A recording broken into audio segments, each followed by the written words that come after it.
A very warm welcome to you all, and welcome to CGD's London office.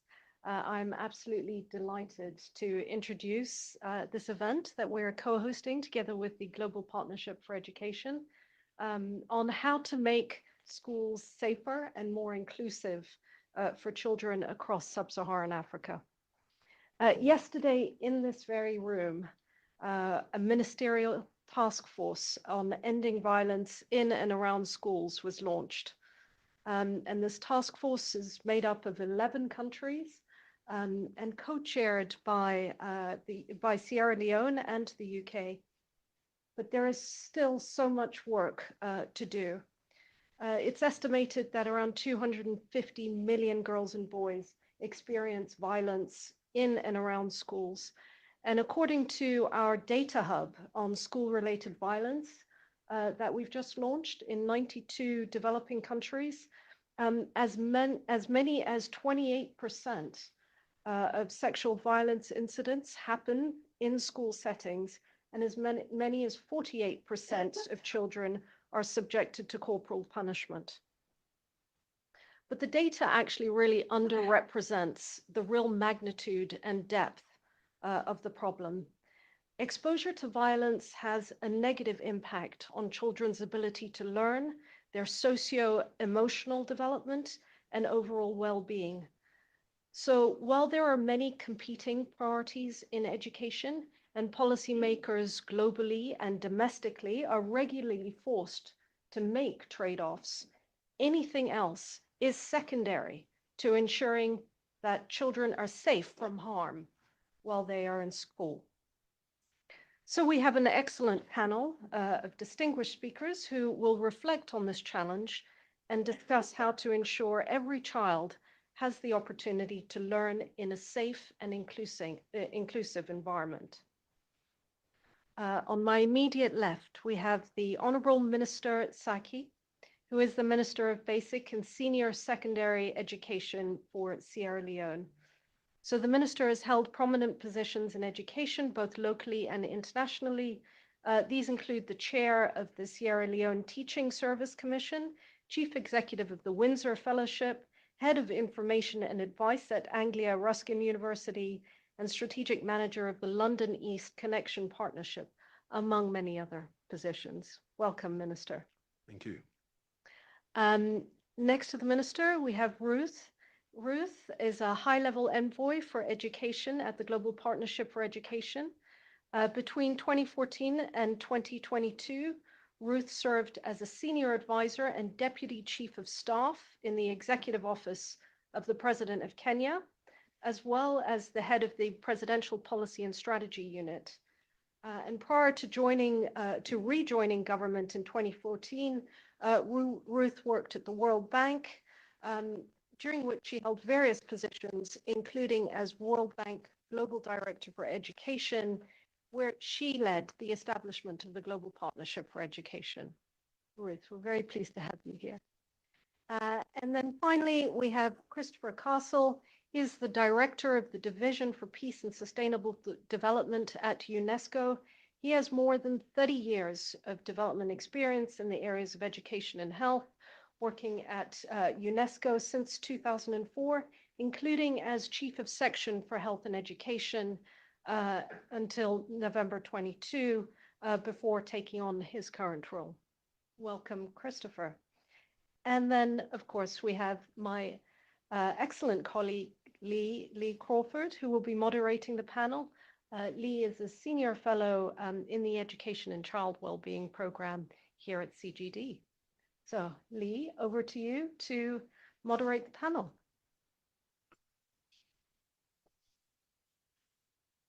Thanks very much, Michaela. Welcome everyone to CGD. Good afternoon. It's a pleasure to have you all here and to be here with our wonderful speakers. I'm Lee Crawford, Senior Fellow here at CGD, moderating this event on what's next for education in Africa, with a particular focus on how we ensure that schools are safe and inclusive. As Michaela highlighted, the statistics are just really shocking. It's just this huge issue, and these statistics are almost certainly underestimates that many children are not reporting violence they're facing.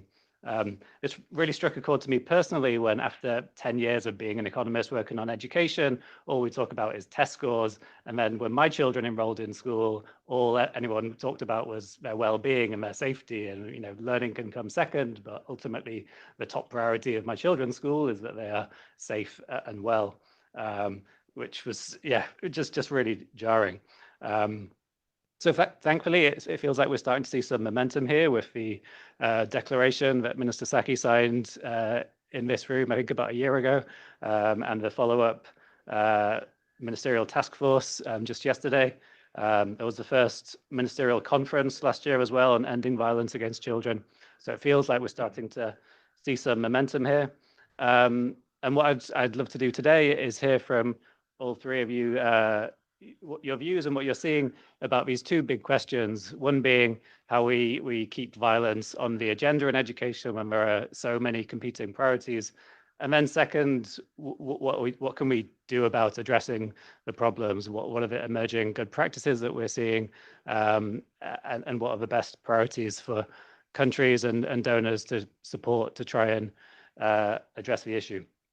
So we're going to speak for about 30 minutes, and then we'll open up to questions from the audience, both here in the room and online. There should be a link online to submit your questions. So let's begin with Minister Saki. Welcome. So you co-chaired the ministerial task force yesterday aimed at ending violence in and around schools. Could you tell us a little more about the background to the initiative and what you think the opportunities are coming out of it? Well, first of all, let me take the opportunity to thank you for inviting me. I'm delighted to be here today. I think you've said it yourself in terms of what you've outlined in terms of the statistics in terms of violence in school. I think it is important that we recognize that a safe school environment is not a luxury. It is a right of every child that goes to school. As a matter of fact, the perception out there is that school should be the safest place. But unfortunately, the reality is that's not the reality. And so we need to take this very, very seriously. From a government perspective, we spend an enormous amount of our limited resources in education. Now, if a child is subjected to violence in school, they are likely to drop out. And if they don't drop out, they are likely not to achieve learning outcomes that we've set for them. If they do drop out, then they become an issue for us. And so it's important that from a government perspective, we take this very, very seriously. So for me, I think the initiative is a good one. It is important that those of us in prominent positions stand up against this menace, and that we take very decisive actions when these things occur. So we send a very clear message out there to everybody that this is something that is not going to be tolerated. I think the fact that we have done it on a global level speaks volumes, I think. I think it gives us a very good platform to make sure that the message is loud and clear on the four corners of this globe. And I'm proud to be a part of this and to co-chair it with my counterparts from Britain. Could you tell us about any of the specific actions that any countries have been taking over the last year? Well, I think what was interesting, we sort of compared notes yesterday.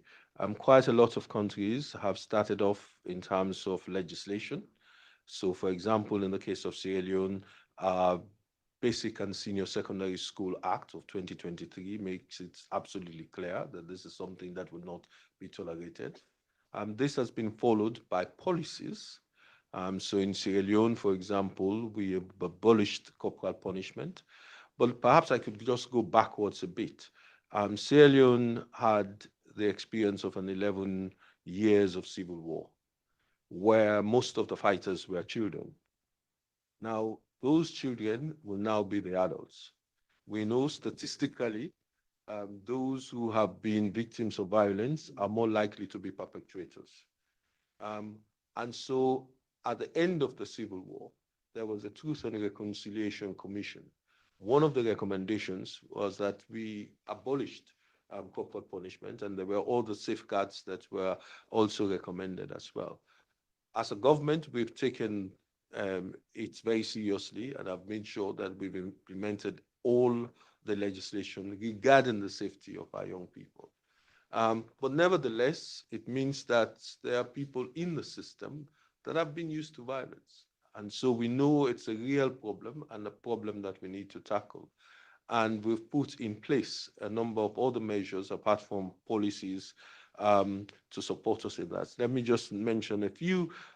We have a comprehensive safety policy in all of our schools, which tackles all aspects of violence, whether it's sexual, whether it's psychological. Increasingly these days, we are seeing cyber violence as well, which is a much more difficult one to deal with. I think on a physical basis, a victim can escape from violence or escape from the perpetrator. With cyberbullying, if you have it on your phone, you walk around with the problem. And so we need to be aware of those nuances. But I also know that in other countries as well, especially conflict countries, this is also a big issue. You know, a child goes into school, as someone said yesterday, they go to school to learn, but they are also hiding from bombs. And I don't think that that is good enough. So that's another aspect that we've seen. But it's good to see that quite a lot of countries also have campaigns. There are training of teachers, for example. In the case of Nigeria, I think they're not only training teachers, they're also training support staff because they themselves can be perpetrators. But let me just end my response here by reminding us all that it's not only in schools that kids are faced with violence. Those kids that are going to and from school are also faced with violence. Some of it is down to poverty. If I take a girl child who has to take transportation to get to school and struggling with money to pay the fares for that transport, and someone offers them a free ride, it will start off as a free ride in the first instance. But you can bet your bottom dollar that that person will ask for something in return as they go ahead. And that's the start of sexual violence. But this is down to poverty. That person might not want to be involved in that. But that is their reality. So in the case of Sierra Leone, what we have done, we have introduced school buses. They are not very, very effective, but we can get them better. But the whole idea is to make sure that even traveling to and from school, there is some aspect of safety in our consideration.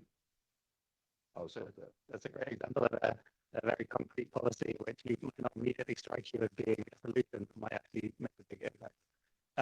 Ruth, you were also at the event yesterday. I'd love to get your take and also your perspective from the GPE, which I was involved years ago with drafting a GPE bid for Kenya, actually. And the model was very much about supporting the government's plan.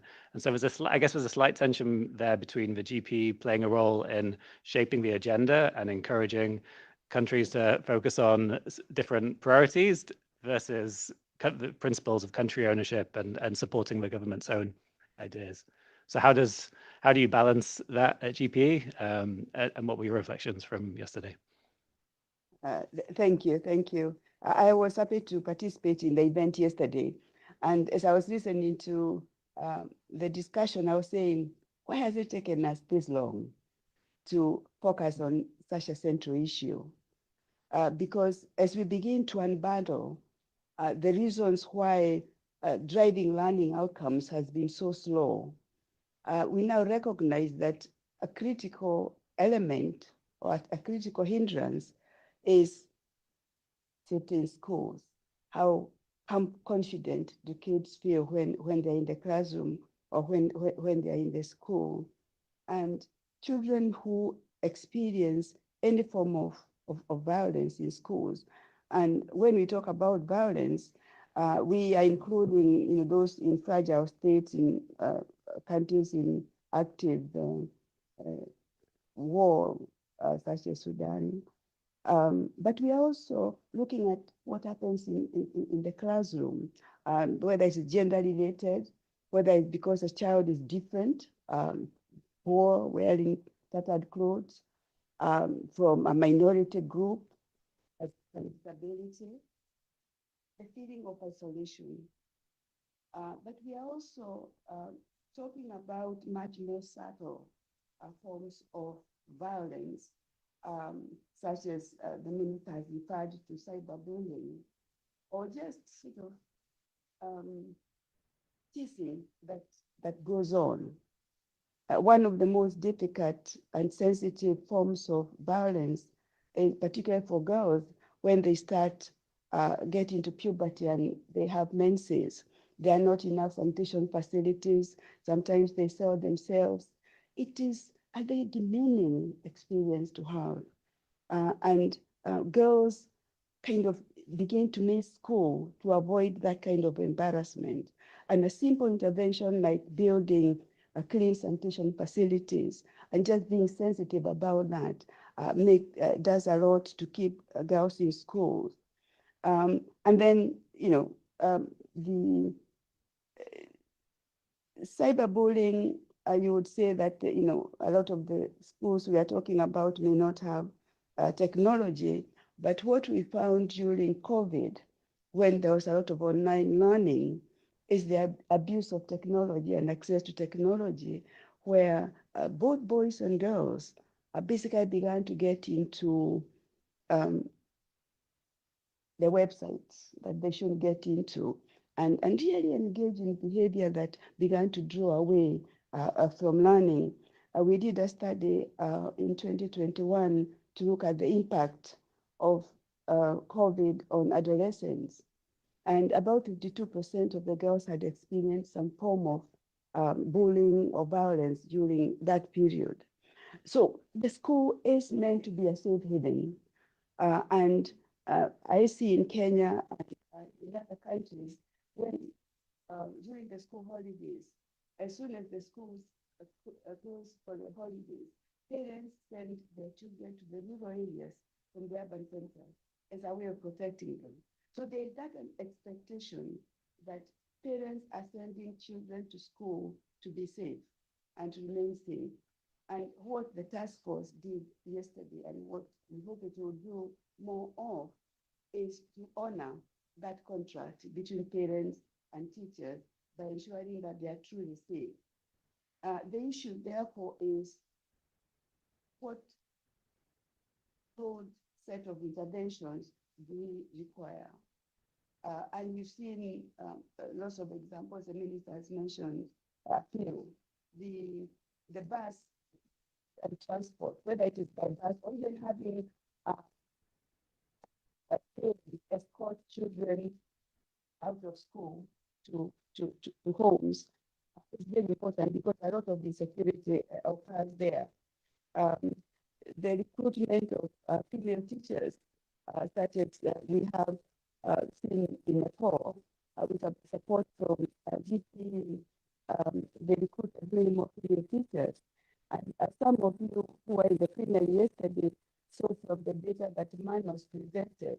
When you have female teachers, a lot of things that we don't normally think about, including providing data security for the children of ours.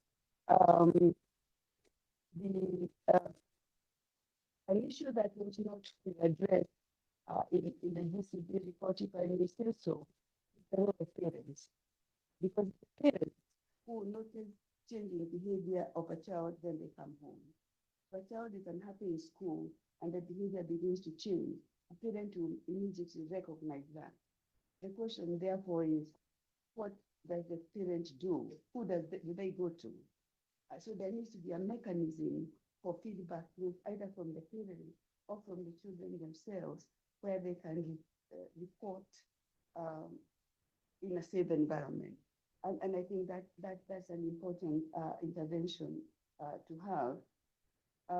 And of course, it's the evidence. We need to begin to build the evidence. What kind of violence are we talking about? What types are we talking about? What we have to begin to decide like this so that you can make generic statements. And finally, we are talking about pedagogical learning. We are talking about student-centered approaches. That is the place to begin to make teachers aware. If you're really student-centered, you should be the first one to pick up that there's a problem with a child and then following up on it. The question is, how do they follow? What are the mechanisms? What are the feedback loops for following up? But teacher training is absolutely key. And in a situation of reduced resources, we need to integrate it into the learning process so that it's not presented as an independent module, but as an integral part of being a student-centered in the classroom. Thank you.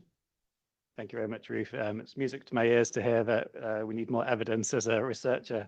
Perhaps that flows nicely to you, Christopher, with UNESCO being the custodian for SDG 4 and collecting all the data on all of the many targets. How are we doing on monitoring progress on violence? Thanks very much. And of course, as the others have said, thanks very much to CGD and Safe to Learn and GPE for organizing this important event. We really have to grasp every single one of these opportunities to kind of remind ourselves how incredibly important addressing and preventing school violence and bullying in schools really is. So thank you very much for this opportunity. I also just want to draw attention to the fact here in the room, and I know there's hundreds of you online as well, and I'm sure you can get this on the CGD or Safe to Learn websites, but this brief is really great and it has some really good updated technical data. And you ask about the data. Included in this are some figures that come from UNESCO's Behind the Numbers report, which was released 7 years ago at the Education World Forum by my Assistant Director General for Education, Stefania Giannini. So we've known about the magnitude of this problem for years, actually way even before the Behind the Numbers report came out. And data is really important, but one thing that I worry about is that you hear these numbers and it's so pervasive and so overwhelming that it almost causes us to be overwhelmed to the point of immobility. We don't even know where to begin. When we're talking about 1 billion children between the ages of 2 and 17 years old experiencing some form of violence last year, 1 billion between the ages of 2 and 17, it's incredible. Or that learners are bullied at school, and we've talked about that. On a monthly basis, 1 in 3 learners in school experience bullying. So it's great that your school is prioritizing addressing this and taking it seriously, and so many other schools need to really do the same. So data is really important, and we're continuing to kind of compile that data. But I think one of the things we have to do is remind, and that's perhaps why the report we released a few years ago was called Behind the Numbers. It's because these are about children's lives. It's about the fear, the insecurity, and the exclusion that they feel when they're in school, and they are the victims of school violence or bullying, whether it's gender-based, whether it's because they're different, migrants, LGBTQ students. Back in 2017, UNESCO hosted a ministerial level Ministers of Education meeting where 57 countries aligned themselves to a call for action that recognized that even children and learners in school who are either LGBTQI or perceived to be need to be protected from school violence and bullying. And of course, LGBTQ students experience much higher rates, almost double rates of school violence and bullying than their non-LGBTQ peers. So we can break it down. We can look at the different reasons for school violence and bullying in schools, and that's an important part of the solution. But really, we all have a critical role to play in terms of making sure that we don't allow ourselves to become part of this normalization of violence that frankly has been around for decades. Even when it comes to corporal punishment. I mean, when I talk to my parents, my grandparents, and other older generations, it's often the case that people assume that punishment is a part of growing up. It's normal. It's about, that's how you maintain discipline. And I think really what we have to do is not just outlaw or end corporal punishment. Of course, we have to do that, but we also have to make sure that teachers are trained with the skills to manage classrooms in a way that doesn't rely on corporal punishment. There are ways to sort of manage classroom discipline without resorting to violence. And that's, I think, a really important thing. Of course, the other issue is that, and Ruth mentioned, some in West and Central Africa, for example, we have data that shows that there's quite high rates of abuse by teachers to students, but there's also a huge amount of violence between students, between boys and girls, between girls and girls. And that's also really critically important. Children don't feel safe in school, they don't learn. They certainly don't learn as well as they should, and they don't have the opportunity to realize their right to education. And then that raises this very important question, which is, countries like Sierra Leone, they make huge investments in education because they understand how important it is for their society and for their country's future. But then if we don't also at the same time address school violence and bullying, we're undermining that investment, which really doesn't make sense. So there are strong economic arguments, there are strong arguments for just the health and well-being of children and people in our communities in the future. In terms of some of the things that we at UNESCO are doing, we are supporting a lot of efforts to improve teacher training, help teachers, particularly pre-service, but also in-service teacher training programs, help teachers understand that there are alternatives to corporal punishment and different ways to manage the class. The other thing that we're observing that I think is important to mention, I haven't heard it so far, is schools also need to have structures for reporting and accountability. If a child is feeling bullied or experiencing violence, they need somewhere to go. They need to know that there is a mechanism in place in their school where they can get help, where they can report what's happening, or their parents can report what's happening so that they can get help and resolution to that violence and bullying. And unfortunately, what we're seeing is that far too often, schools don't have those mechanisms. So it's a really important aspect that needs to be put in place. Do we have data on, do we know which countries do have reporting systems in place, or is that just something that? No, we do monitor it. I mean, to the extent that we have that data available, and we can certainly share that, we're in the process of gearing up to do another behind the numbers report that will look at trends from 7 years ago to now, and we're hoping that we'll see maybe some improvements and some change in the right directions. And we're also hoping that we'll bring to bear some of the more contemporary issues, this cyberbullying issue. And I'm glad to hear Minister of Education and Ruth from her important senior level role at GPE and formerly at the World Bank to acknowledge that cyberbullying is also the business of schools as well. I think there is also, unfortunately, a misaligned view that that's online, it's not really the responsibility that schools take on cyberbullying. That's wrong. And teachers need to they need to make sure that learners understand that the way we behave in real life, the way we behave online or virtually, have very real world consequences to others, and it can cause a lot of hurt and a lot of harm. So schools have a vital role to play in terms of addressing online and offline bullying as well. Minister Seki, one of the things we spend a lot of time doing here at CGD is talking to donors and also talking to policymakers like yourself. And really, we think, we need to, donor programs and support needs to be as informed as much as possible by what you really need on the ground. So given that you are, clearly committed to this issue, what would be most helpful for donors to be providing you with support? Is it teacher training? Is it funding for new capital? Is it what are the constraints to better safety in a country like Sierra Leone, especially in an era of widespread aid cuts with less money around than before? Before I answer that question, I want to pick up a point that was made by the last speaker, and that is the question of reporting. The question of reporting is a very complex one because there are cultural norms that may prevent people from reporting. The teacher in most of our countries have a status. They are considered as being the voice of their communities. And therefore, if you make a report about a teacher who might be abusing you, the community is more likely to listen to what the teacher has to say than to what you have to say. So the other thing that I would say about reporting is also the fact that in some schools, they have complaint boxes. But if the complaint box is actually situated in front of the head teacher's office, then I'm sure you're going to think twice before you actually make that report. And so what we've now started to do in Sierra Leone is to make sure that we have a toll-free line so that the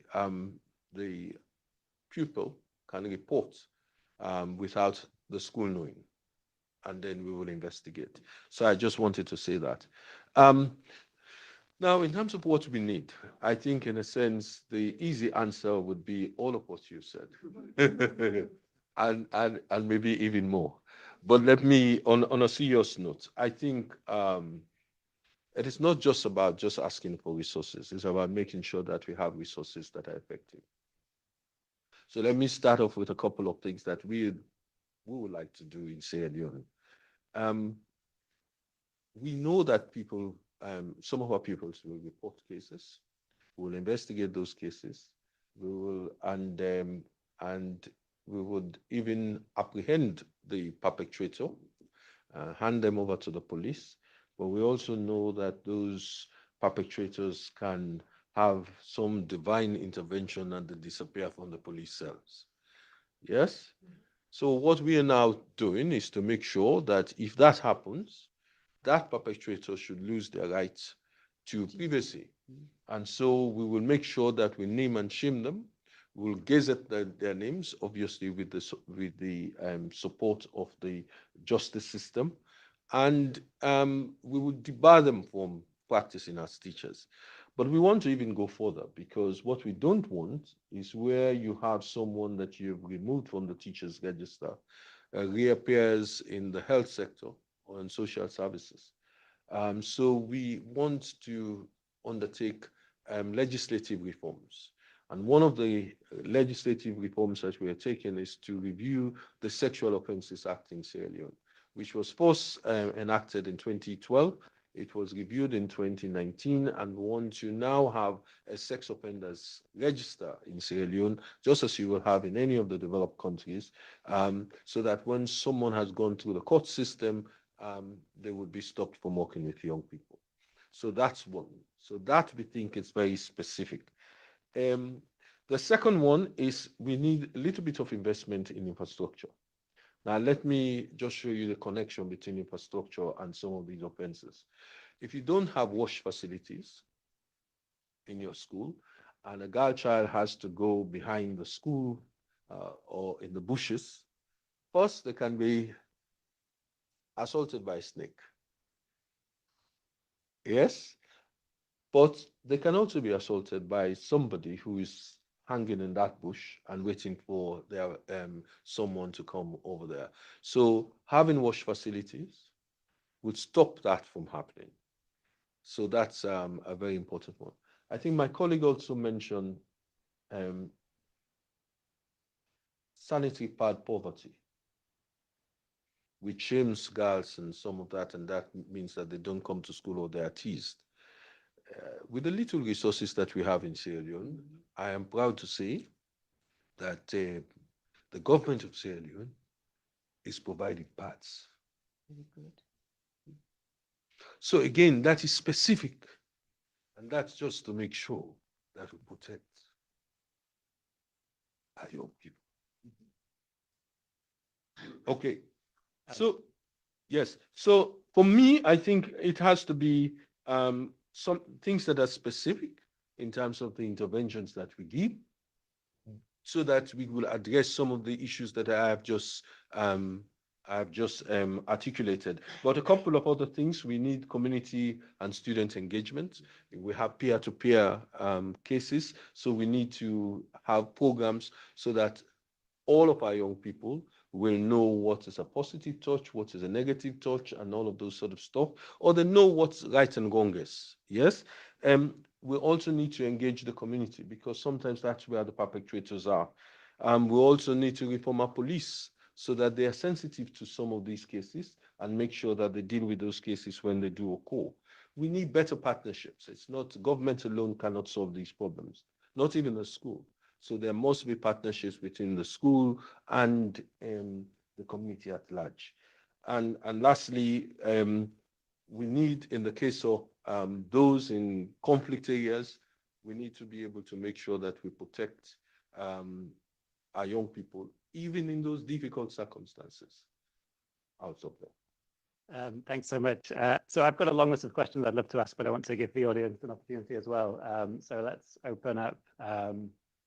Yeah, we'll take a few. Go ahead. Thank you very much for organising the panel. My name. Oh, I don't do it for my friend. Hi, thank you very much for. Is that working? For organising. My name's Leonora. I'm with the International Education Funders Group. So that's a group of about 100 funders who focus on education across the world. And this is a conversation we've been seeing our members have over the last year.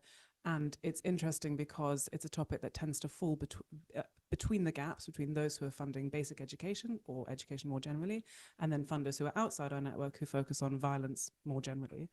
And so I'm interested to know a little bit more about the data or the research that's specifically linking school violence with school attendance and learning outcomes, if that exists. And I'm also interested on a more personal note, having been a teacher and having worked with teachers for a lot of my career, considering this report is called Violence in Schools, and we're talking about creating conditions for children to learn. Do you have any data, or what are you seeing in your countries about violence towards teachers in schools, either from students or parents or other teachers? Other questions? Yes, Sabina.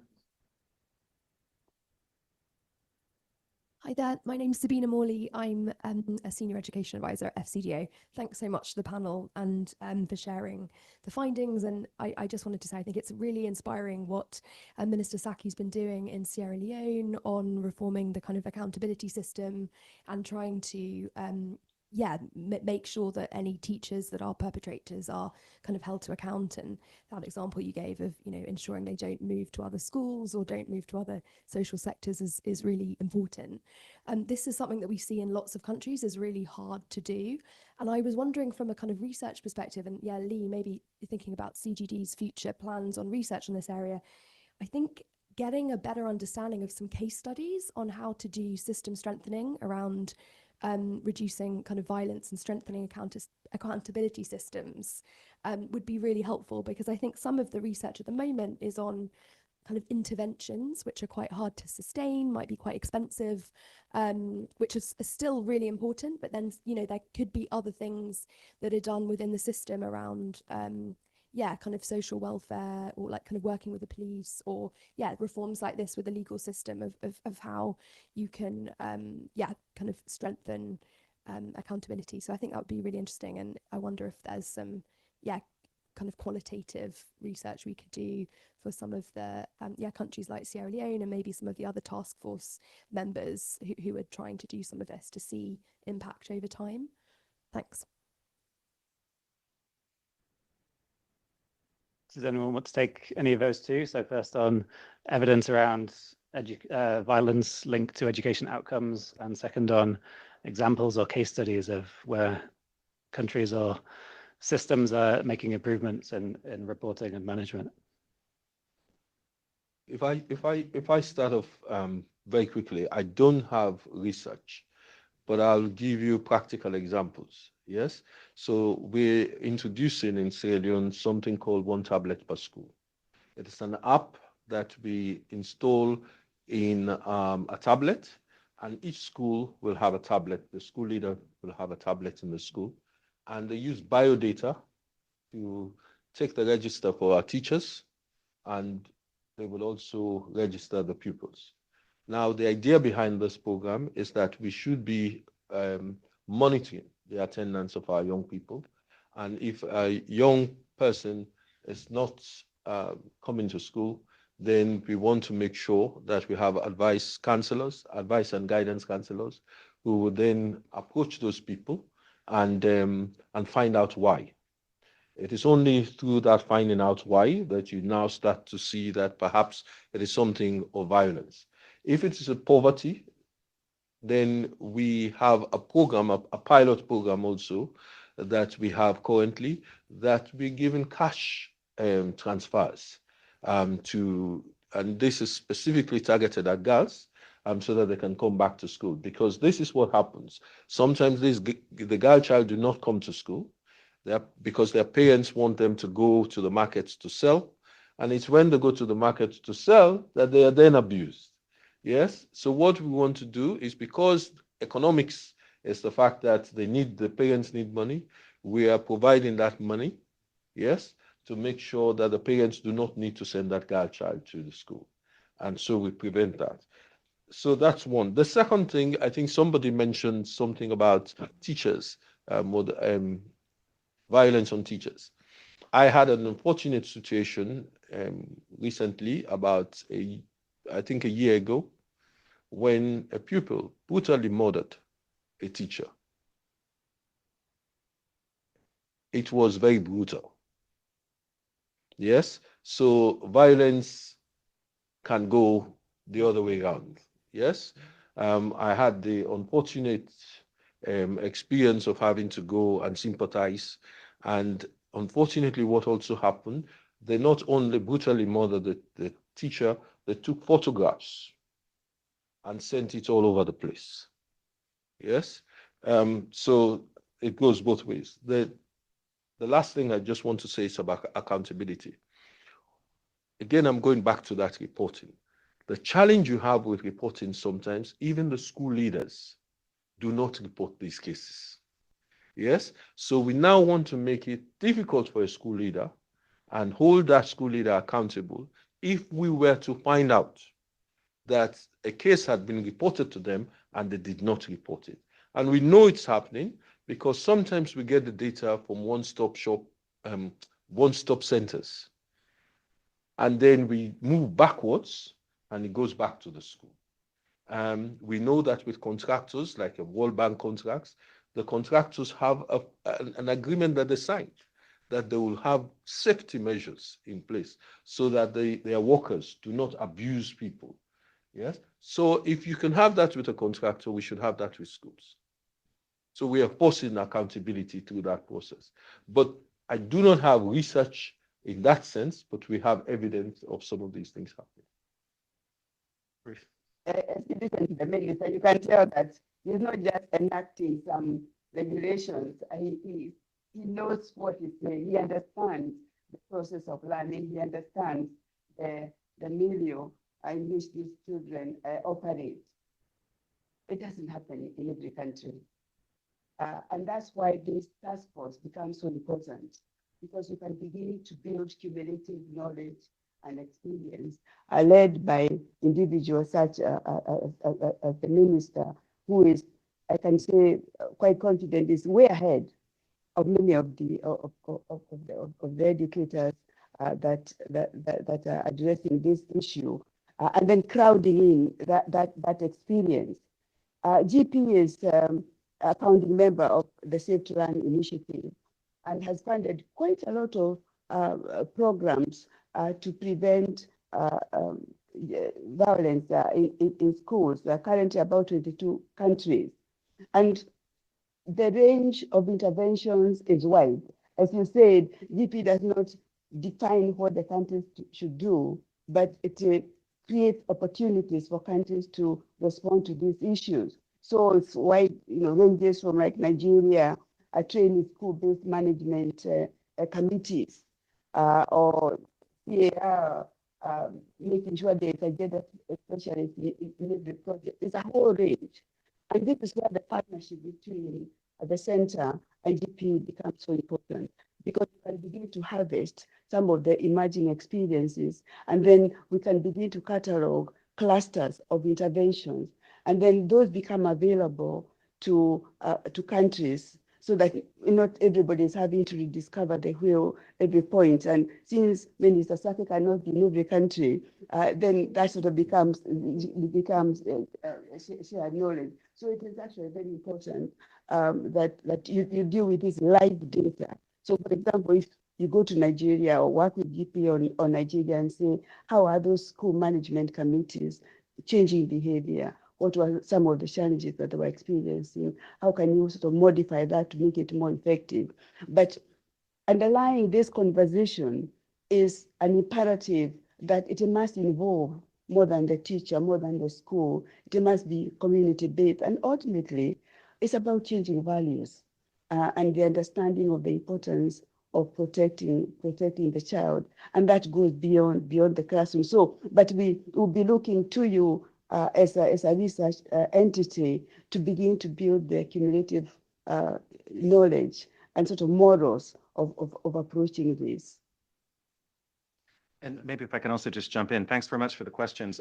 We have quite a lot of data. We would love to have more comprehensive data, and we know that there's underreporting on this for all kinds of reasons, but we do have data on the impact of school violence and bullying on learning outcomes, on the economic costs that this brings about to a country's economy and future earnings. There's quite a lot of data that we do already have, and we should use it. OECD, for example, I think has quite a good data set with regards to that particular question. I want to turn to this point, though, and just make sure that we're really clear. Yes, there are instances of teachers who are involved in violence, sexual violence and abuse, but most teachers are an incredibly important part of the solution. I'm sure every single one of us in this room can remember a teacher who we looked up to, who inspired us, who we knew we could turn to as a trusted adult to help us. And I think teachers, parents, the community, they're all a really critical part of the solution. UNESCO works closely with Education International, the Global Teachers Union, and national teachers unions, because teachers and their unions as well have a keen interest in making sure that teachers fulfill their role as custodians of safety in the classroom and delivering the right to education. They're also, teachers are a critical part of a program that UNESCO has been supporting in Burkina Faso. It's called Zero Pregnancy, Zero Gender-Based Violence, and Zero Child Management, known as the 3 Zs. And this is, it brings together some really important aspects that often are interlinked with school violence and gender-based violence. And it's, at the moment, it's directly reaching over 96,000 learners. So the good news is there's practical. We heard a lot from the minister, we heard from Ruth. There's a lot of things that we know work. Those are available, there's case studies. Countries always love seeing those because it goes beyond just the overwhelming data, the overwhelming statistics. And it says, this is not just theoretical, there's things we can do, there's things that countries are doing in order to sort of prevent and address school violence and bullying. So it's not all doom and gloom. There's a lot that can be done. And UNESCO also really is very impressed and welcomes the ministerial task force, because we need that high level leadership, especially by, as Ruth said, some countries like Sierra Leone are really blazing a trail and showing a lot of leadership on this issue. We need more countries to step up to the plate and do the same. And so I think collectively, that task force can really help us to make sure that this is high on the agenda. Thanks, Chris. This question. Yeah, so my name is Mohamed Bari. I work for Cambridge Education. Work closely with Minister and our TSC chair here. One big part of our job is to help improve school safety, implementing an FCDO funded program.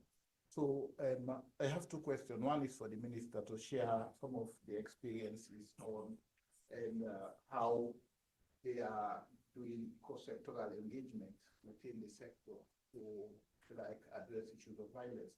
Because what happened in Sierra Leone over the years, the policy is working, there's a lot of school safety system that is largely functional. And as a result, learners are reporting. So they know, so they report. But when they report, the big challenge is the system is not just capacitated to take actions, because the actions are mostly outside the education system itself. It requires help, it requires social welfare. But recently, what we've been seeing, as recent as last month, that district education offices are actually leading the investigations. We've seen it recently in some of the districts. They take actions.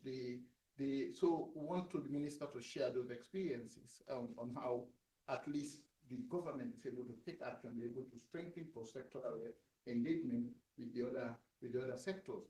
The other thing that I've not heard, which I'm interested to hear from Christopher or from Wood, is drugs in schools. Drug abuse in schools. It is a massive issue in West Africa. Learners as young as 9, 10 are actually abusing drugs, and it's leading to violence. It's actually leading to many learners dropping out of school. We first saw that through research like 4 or 5 years ago, that drugs is an issue. So the government of Sierra Leone is taking serious action on on drugs. So because it's a big issue.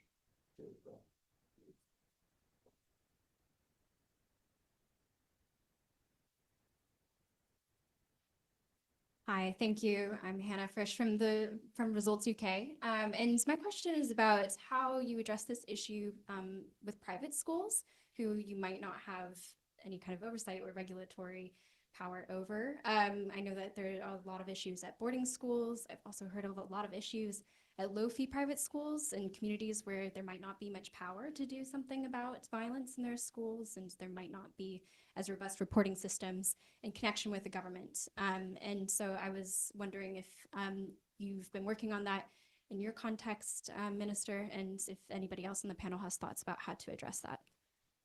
Thanks. There's one question online.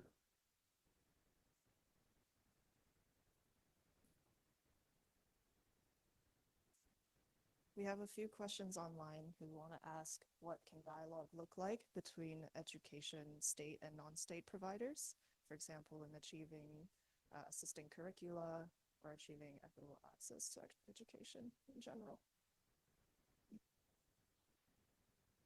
Thanks. Who'd like to take any of those? Okay, let me start off with I'll do the reverse. I'll start off with the last question. Private schools. The pupil who actually murdered the teacher was from a private school. But at the same time, from my perspective, I thought that that teacher is part of the ministry's ecosystem. So I got involved in that. So that's one. I think the data we are seeing right now is that it seems as if the private schools are doing better than the government schools, but I don't know whether it's underreporting. The reason why I'm saying that, they have more reasons not to report than report, because it will influence their bottom line. It is about money. If people know that you have abuse in your, or physical abuse in your school, then people are not going to send their kids.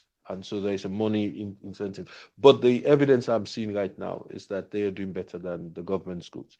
The second question is that of, but then on the private schools, we do have an oversight function over them. So we're just about to set up a national education board. And one of the functions of that board is to regulate private schools. It's not a tight oversight, but I think this board will improve on that. The second point is about drugs. I think this is an interesting one. So let me reinforce the point that you made, that a large majority of teachers are good people. A large majority of teachers are the first responders. A large majority of teachers are really helping us in this. You have the small number that tarnishes the reputation of the entire profession. And we are working with unions and all of that to make that happen. But what we are also seeing in terms of the data that we have is that we have more of the abuses happen on a peer-to-peer basis. So this is where drugs come in. Now, it's not only drugs. Once people take drugs, there are other things that they're involved in. So we've started to see gangs in some of our schools. And some of their initiations will involve physical beatings, raping, and those types of things. Secondly, where you have gangs and you have drugs, before long, what you're going to also see is prostitution. Yes? So this is an emerging issue that we need to take very, very seriously. And we're working with other agencies because this is not purely an educational response. So this leads me to the third question, which is the one that Mr. Barry made. We recognize that education alone will not be able to solve all of these problems. So we now have an interministerial group comprising of the Ministry of Health, because they have the post response. They also provide the one-stop centers in the hospitals. They provide doctors and all of that. And then we have the police, and that also includes the family support unit. Sierra Leone has a very good relationship with the British government. So at one point after the war, we had a British police officer who headed the Sierra Leone police. So the Sierra Leone police is very, very similar to the British police. So we have a family support unit, and we are working with the family support unit as well. And then we have the justice system. We have developed a very good relationship with the justice system to the point where we now have a lawyer that is deployed in the education sector. Our role is to help us in giving us advice in terms of what is legal, in terms of our responses. It's also a person that is going to be tracking the prosecution side. Because if you have an incident, even if it's good in the sense that you have more reported cases, which is what we are seeing now, you also want to make sure that the prosecution or the actions that you take are commensurate with the numbers that you see as well. So we are working with the justice system. Then we have a Ministry of Gender and Community and Children's Affairs. We are working with them. They run the one-stop shop centers and that sort of stuff, and of course social services. But lastly, our schools, like in Britain, in terms of basic education, the schools come under the oversight of the councils, local councils. So there is the Ministry of Local Government that we also work with. So it is, and somebody mentioned over there non-state actors. Most of the support that we have are from non-state actors. So we do have a victim support agency that is a non-state actor that we've contracted to support us in terms of providing services across the country for some of these issues as well. So we do work with non-state actors because governments alone cannot solve the problem. I think we need to get some private sector people, but we haven't gone there yet. We are coming, especially in this current climate. Thank you so much, Minister. I've just heard the Big Ben bells go, which tells me we're at the hour. But Ruth, Christopher, would you like to offer some final words? Just one quick one. Private schools are not above the ministries of education in terms of registration and sort of setting the norms and standards. And it's also a mixed bag. Some of the best ones actually offer very, very good quality education, and they're safer. Unfortunately, we're beginning to find that, for example, with drugs, they tend to be associated with the elite schools. That is becoming an issue, but once you recognize, you can deal with it. But I just wanted to give an example why I feel private schools are not sort of above the law. The Bridge International schools were closed down in Kenya because there was some sexual harassment that was identified, and it became a big, big, big issue that forced the schools to close down. And then in terms of non-state actors, the beauty about education is that it is everybody's business. If you articulate the issue well, you have the entire community to support. It's just a matter of having the ministers say our children are not safe, our children are threatened by this, and everybody, the churches, the communities will rally around it. So we already have a ready-made audience because when it affects our children, it's the most important thing. That's why you find in political campaigns, the moment you talk about education, it unites everybody. Thank you. Well, look, I'm glad this meeting didn't conclude without the opportunity to recognize the influence of harmful social norms. And of course, that includes drug use. And a couple of years ago, UNESCO, the World Health Organization, and UNODC looked at the issue of substance use in schools. And one of the overwhelming things that came out of that was a recognition that learners have a right to be taught about a range of things. And just because they're taught about something doesn't mean it's going to promote it or create a risk for it. And they need that information in a non-judgmental, factual way. And unfortunately, a lot of drug use programs in schools are very judgmental, and they don't get through to students. We have lots and lots of evidence that confirms that. It's like comprehensive sexuality education, or in the UK, I understand you call it sex and relationships education. The point is, we have tons of data showing, despite some people's fears, that when children have an opportunity to learn about sex and relationships, it doesn't promote early sexual debut. The opposite. It means that they are equipped to make healthier choices in their lives, to avoid early and unintended pregnancy, to avoid HIV infection. And unfortunately, that message is just so very difficult to get through sometimes. But we really do, I think, have to go back to first principles when we think about learning, and we think about learners as co-creators of the education that they get. It's not about us saying, we know best, here's the education that you're allowed to have. It's about respecting them. It's about respecting their context, respecting parents. Those parents are often the first to say or admit, I don't feel capable of talking to my child about some of these issues. I'm embarrassed. I don't feel able to do so, but I expect the school to do it. I expect those teachers to be trained. I expect them to be able to talk in a non-judgmental way in the classroom when children have very legitimate questions about their relationships, their sexuality, and other social harms that may come up that they need to be equipped and resilient to withstand. So I think it's great that we've had an opportunity to end on that note. Thank you very much for your question. Thank you so much to all of our speakers for a fantastic discussion. I've certainly learned a lot, and thank you all for coming. As you have this report on your seats, there's lots more reports and data online on the CGD website. Thank you very much. I hope you all come back, and I'm excited to see what comes in this agenda as we continue to make progress on this issue. Thanks, everyone.